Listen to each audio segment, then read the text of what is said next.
সাংসদকে সঙ্গে নিয়ে বহরমপুর জেলা প্রশাসনিক ভবনে মনোনয়ন জমা দেন ভগবানগোলার তৃণমূল প্রার্থী রেয়াত হোসেন সরকার। এবারও ভগবানগোলার তৃণমূল প্রার্থী করেছে বিদায়ী বিধায়ক রেয়াত হোসেন সরকারকে। বৃহস্পতিবার দলীয় কর্মীদের সঙ্গে নিয়ে মনোনয়ন দিতে আসেন তিনি। সঙ্গে ছিলেন মুর্শিদাবাদের সাংসদ আবু তাহের খান। মনোনয়ন নিয়ে কি বললেন ভগবানগোলার তৃণমূল প্রার্থী? 23 এপ্রিল ভোট, আর 4 মে হচ্ছে আমাদের গণনা।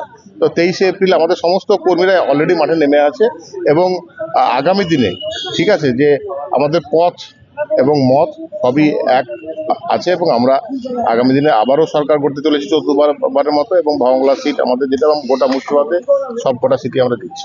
আমি নিজের প্রতিদ্বন্দ্বী, আমাকে আরো ভালো করতে হবে।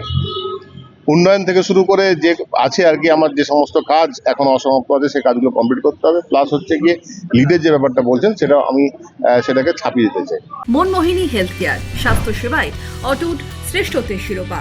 জেলায় প্রথম robotic knee replacement, cardiology with cath lab, neurosurgery, specialised trauma unit থেকে স্মাইল ট্রেন, একগুচ্ছ পরিষেবায় নিয়োজিত।